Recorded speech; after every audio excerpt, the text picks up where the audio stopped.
primeiro de muitos. Glória a Deus, aleluia. Que quando as tuas mãos tocaram a bateria, não seja elas, mas seja a do próprio Deus. Aleluia.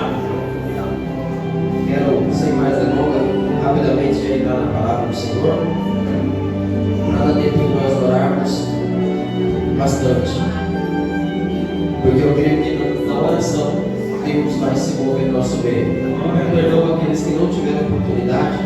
Hoje o culto de ceia é bem corrido, quero terminar no horário, porque amanhã todos nós iremos trabalhar, então eu creio que é necessário a gente hoje terminar no horário certo.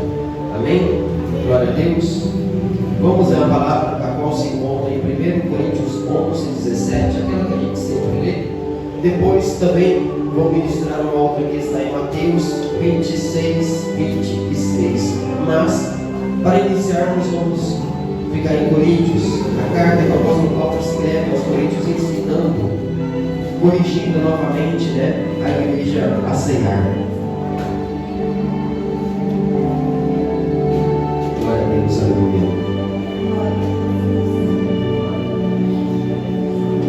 Você pode cortar o som?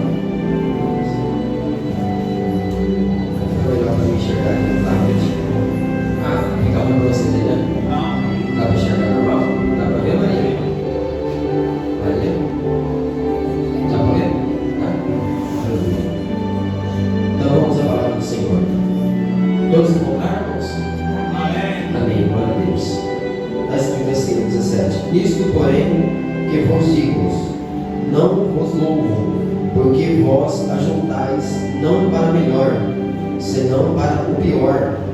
Porque antes de tudo, ouçam que quando vos ajuntais na igreja, há entre vós disserções, e em parte, creio, até é importante que haja entre vós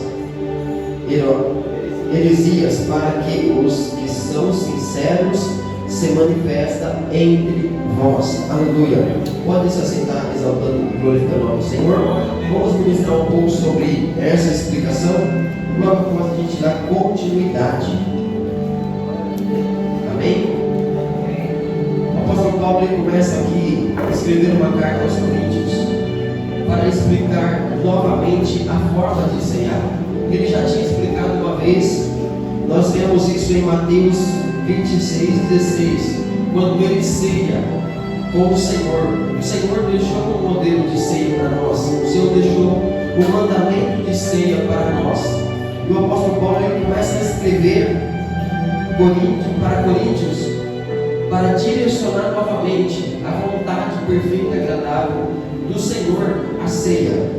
Então aqui ele começa dizendo: Nisso, porém, não vos louvo, porque vós ajuntais não para melhor, mas para pior.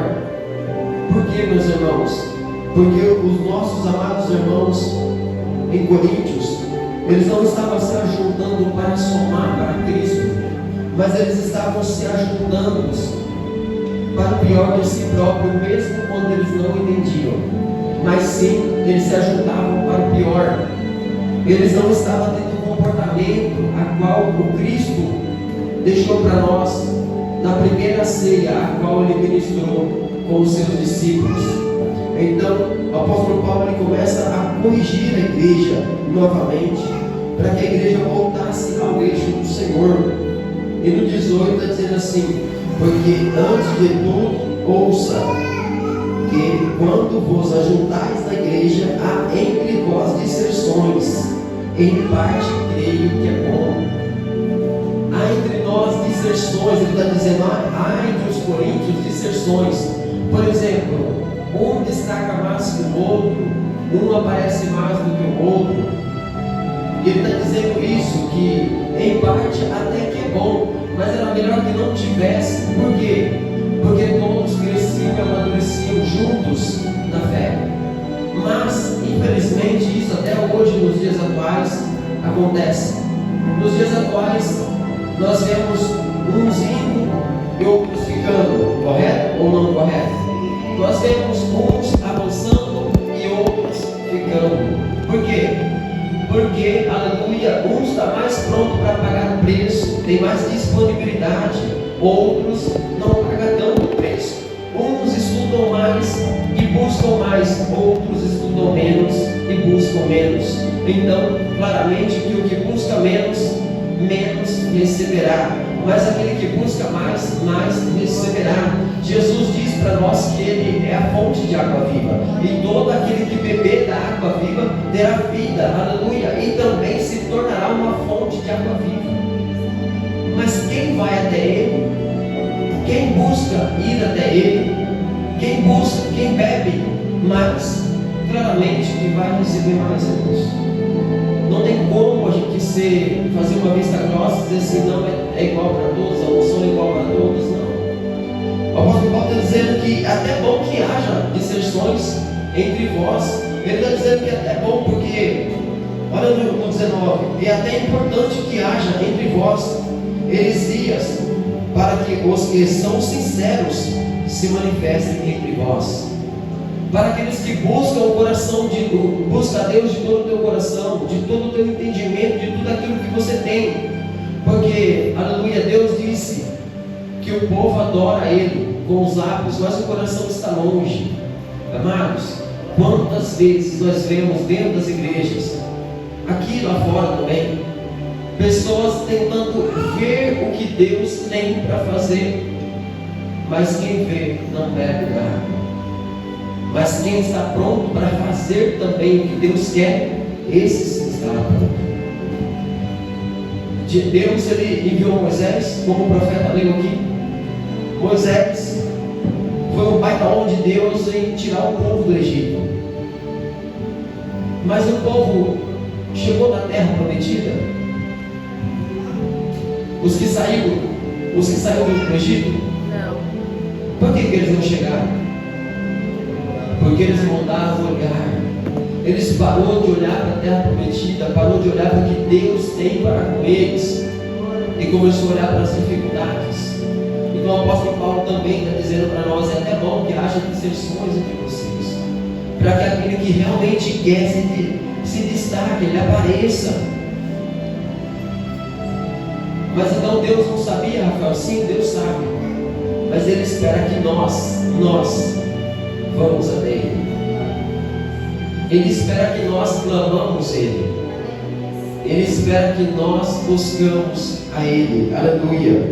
E o 20: de sorte que quando vos ajuntais num lugar, aqui ele já nem está dizendo mais uma igreja, mas um lugar, não é para comer a ceia do Senhor. Porque quando nós comemos algo para nos encher, para nos satisfazer, não é? E a ceia do Senhor é para nos alimentar em espírito, Senhor. Ele está dizendo que o povo, quando se ajuntava para comer a comilança, para fazer uma festança. E não é isso que Deus tem para conosco. Porque Ele diz que Ele é a fonte de água, Ele é o pão da vida. Então Ele está mostrando para nós na ceia que não é a quantidade de pão e não é a quantidade de suco. A Bíblia fala sobre vinho, mas o vinho é o suco de uva. Ele está dizendo para nós que não é a quantidade que nós vamos comer, mas sim a simbolização que isso tem para conosco. Qual é a simbolização da ceia para você? A ceia para nós tem que ser, aleluia, algo genuíno. É um culto a qual nós temos que levantar adorando ao Senhor e agradecendo porque nós temos saúde para ir até a casa do Senhor. Glória a Deus. Se fosse por mim, eu cearia todos os dias. Por que, Rafael? Porque na ceia nós enxergamos que nós não somos nada. Glória. Na ceia nós enxergamos que nós não somos ninguém sem Deus. Na ceia nós enxergamos que foi pelo sacrifício dele e não por merecimento. Porque ele nos amou tanto que deu o filho dele unigênito. Aí aqui está o 21, porque comendo cada um, tomando antecipadamente a sua própria ceia, e assim um tem fome e o outro embriaga-se. Não tendes porventura casa para comer? Ou desperdiçaste a igreja de Deus e envergonhaste os que nada têm, que vos direi, louvar-vos em vírgula, ponto de interrogação. Ele está fazendo uma pergunta. Nisso não vos louvo. Nisso não louvo a Deus por isso. Porque ele está ensinando, ele está reensinando novamente o que ele já tinha ensinado uma vez. Ele está dizendo para aquele povo, o povo chegava, já ia comendo, uns comiam muito, outros comiam pouco, outros se embriagavam. Quando a Bíblia fala se embriagar, é a mesma coisa que a terra. Quando ela molha pouco, ela fica úmida, mas quando ela molha muito, ela fica encharcada, não é? E do que adiantou se eles não sabiam o significado exato? Nada adiantava comer um monte, nada adiantava beber um monte, se não fosse no propósito que Deus deixou para conosco. Depois disso nós vamos ler na ceia qual o Senhor ministrou, a última ceia que o Senhor teve aqui na terra. E nós vamos encaixar todos esses versículos, 23. Porque eu recebi do Senhor o que também vos ensinei. Olha ele dizendo para a igreja, eu já tinha te ensinado, mas vocês não entenderam. Eu estou escrevendo de novo essa carta para te explicar novamente. Também lhes ensinei que o Senhor Jesus, na noite em que foi traído, tomou o pão. Amados, olha como é importante nós lermos os versículos e entender. Na noite que Jesus foi traído, se Jesus não fez recepção de pessoas, por que nós fazemos? Jesus sabia que ia ser traído, mas ele ainda ceiou como traído. Ele ainda ceiou com Pedro, que negaria ele 3 vezes antes do lugar. Vou provar isso na Bíblia. Vamos para Lucas 22. Lucas 22, 3. Entrou, porém, Satanás em Judas, que tinha por sobrenome Iscariote, o qual era do número dos 12. Jesus ceiou com quem? Os seus discípulos, não foi? E quem entrou em Judas? Jesus não sabia? Jesus disse para ele o quê? Vai e faz o que você tem que fazer depressa. Então Jesus já sabia. Jesus sabia de tudo. Então quem somos nós para fazer recepções? Vamos voltar para 1 Coríntios 11 novamente.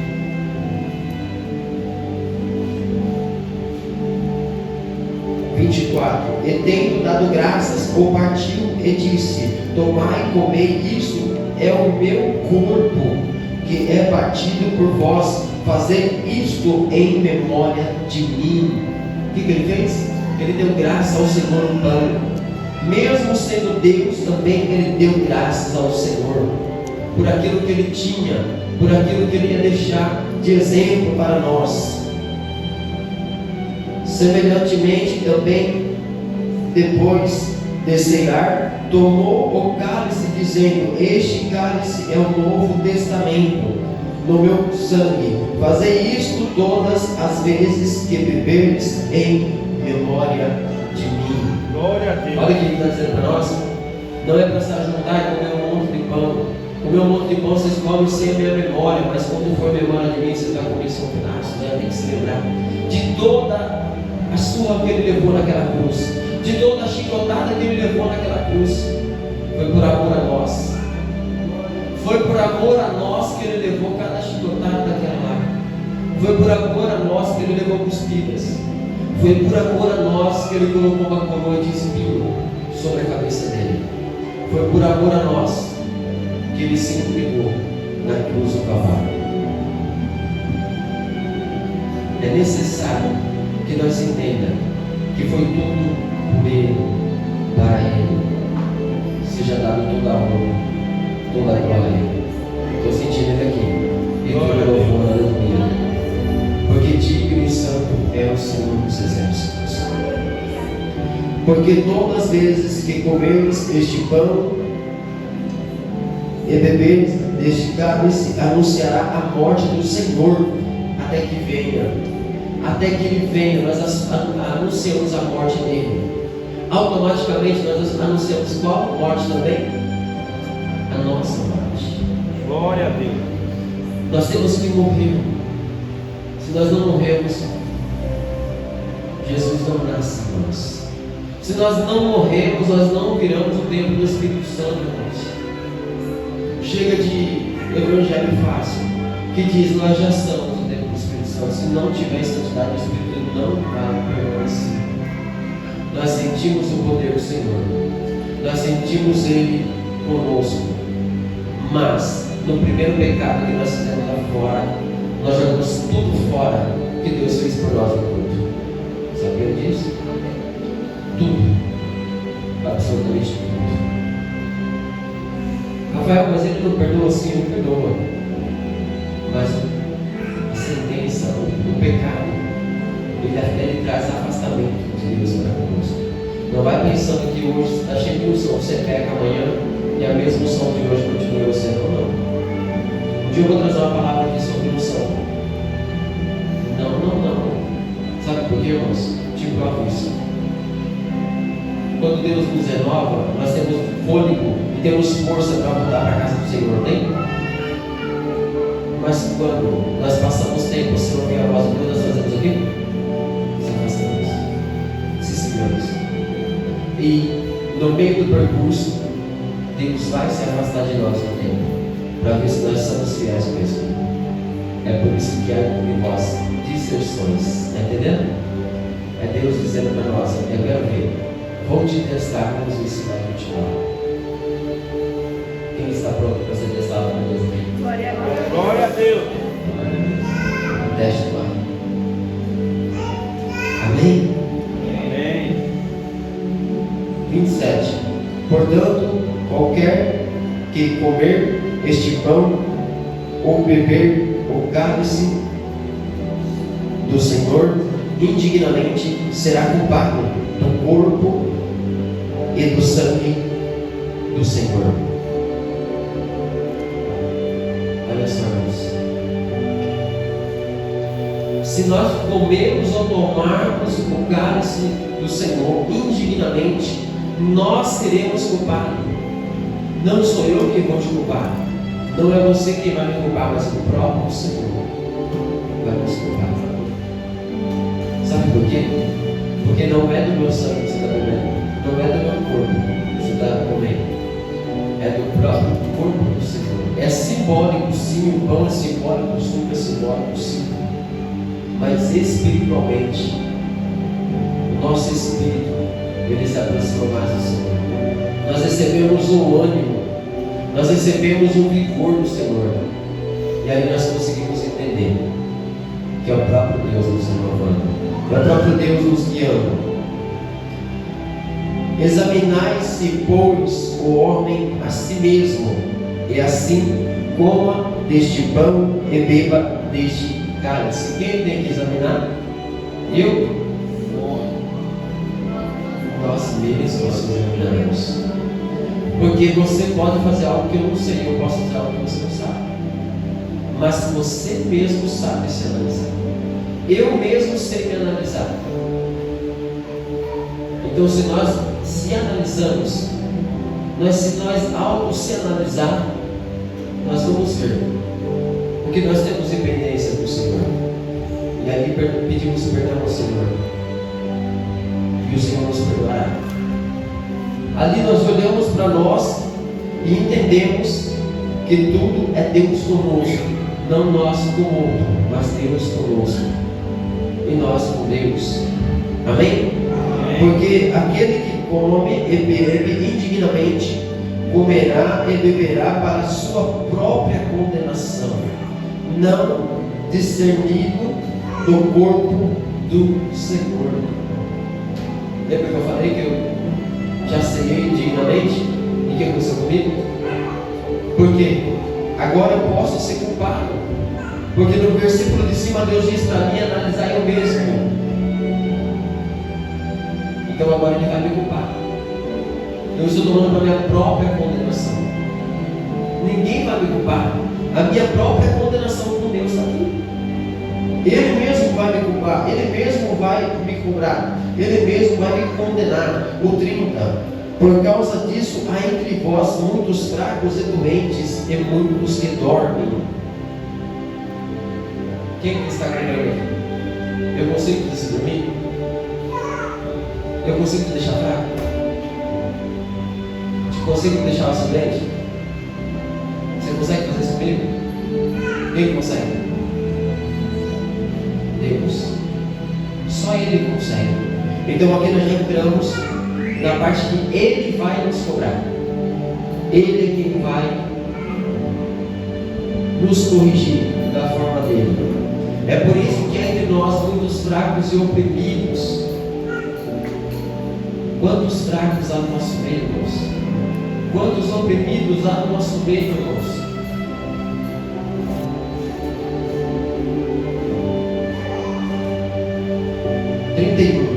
Porque se nós nos ajuntássemos a nós mesmos, se nós julgássemos a nós mesmos, não seríamos julgados. Se nós mesmos se julgássemos, ninguém precisaria julgar nós. Deus não ia nos julgar. Por quê? A Bíblia fala para nós que Ele é o escudo e o protetor. Então, se nós se autoanalisar todos os dias, quando eu digo auto se analisar, não é eu te analisar, não é você me analisar, é você mesmo se analisar. Chega desse negócio de falar assim: Deus, mostra para o irmão que eu preciso mudar. Não tem muitos assim que nós conhecemos. É você falar: Deus, me mostra o que eu tenho que mudar. Não é Deus, me mostra o que o meu irmão tem que mudar. Deus, mostra o que eu tenho que mudar. Deus, me faz enxergar o que eu estou fazendo. Deus, me corrija. Deus, eu quero viver a tua vontade, mas me purifica. Deus, faça na minha vida. Deus, honra as tuas promessas na minha vida, mas me faça enxergar o que eu estou fazendo. O maior cego é aquele que faz e não quer enxergar. Glória a Deus. Não é? Aí entramos na prática do pecado, da iniquidade. Pecamos e continuamos pecado. Nós não vemos, só que nós vemos pela graça do Senhor, não é?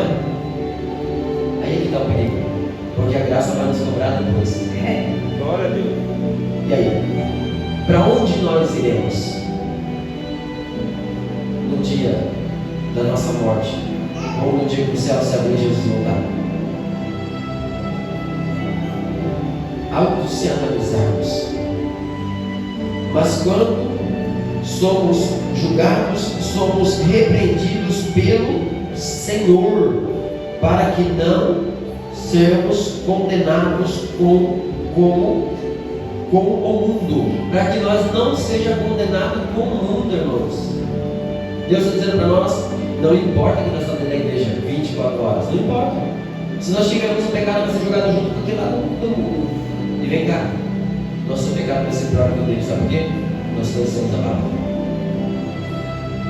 Nós conhecemos o caminho que leva para o céu, nós fazemos o caminho que leva. Glória a Deus.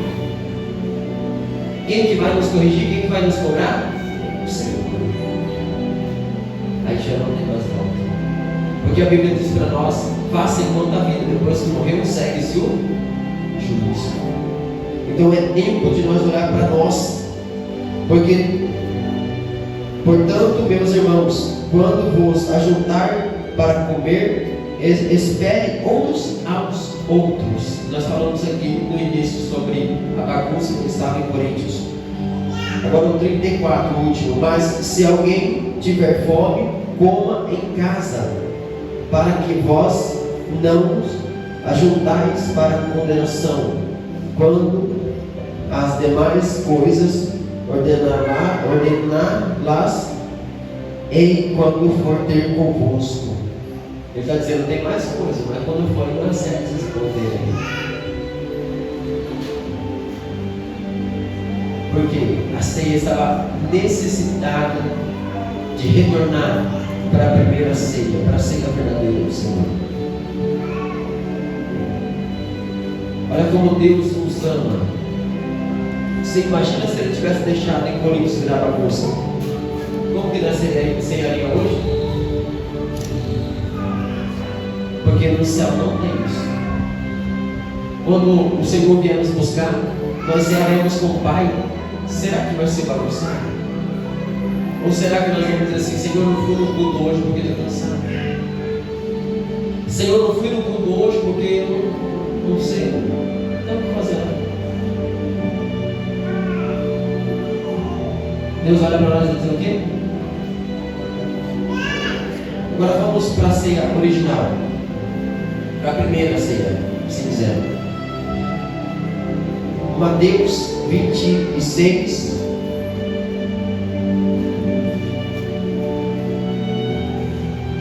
Está bem próximo, volta um pouco e já vai estar lá.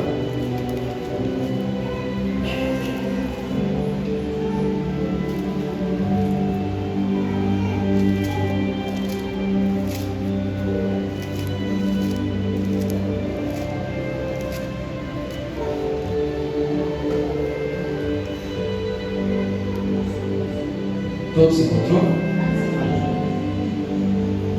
Vamos ver a original, como que é a primeira, né? Se quiser. 26, 26. Enquanto comiam, Jesus tomou o pão e o abençoou, o partiu e deu aos discípulos e disse: tomai, comei, isso é o meu corpo. Está vendo? Eles estavam comendo. Eles estavam à mesa comendo. Por que Jesus esperou o final? Jesus estava dando exemplo: não venha com fome. Não venha para comer tudo pão. Não venha para comer tudo suco. Ele está dizendo: depois que eles tinham comido, Jesus disse, pegou o pão e deu graças. Jesus tomou o pão, novamente, Jesus tomou o pão e o abençoou, o partiu e deu aos discípulos e disse: tomai, comei, isso é o meu corpo, é o meu corpo. Perceba que tem uma ordem e uma direção aqui. Não era para eles se encherem com esse pão fisicamente, mas se encherem em espírito. Aleluia. Glória a Deus. 27. E tomando o cálice, dando graças, deu-los, dizendo: bebei dele todos, porque isso é o meu sangue, o sangue do Novo Testamento, que é derramado por mim para remissão dos pecados. Glória a Deus. Aleluia. Quem pode glorificar o Senhor? Glória a Deus. É o sangue de quem? Jesus. Para quê? Remissão dos pecados. Remissão do nosso pecado. Aleluia. Oh, Deus. Sangue de Deus. É o sangue dele, por ele, para nossos pecados. Glória a Deus. Meu Deus. Se nós entendemos a clareza desses versículos, meu Deus, por amor a nós, sabe o que ele fez? Por amor a nós, ele derramou o sangue dele. Quem tem coragem de derramar o sangue por mim? Corta o seu pulso e dá o seu sangue para mim. Quero ver, tem coragem.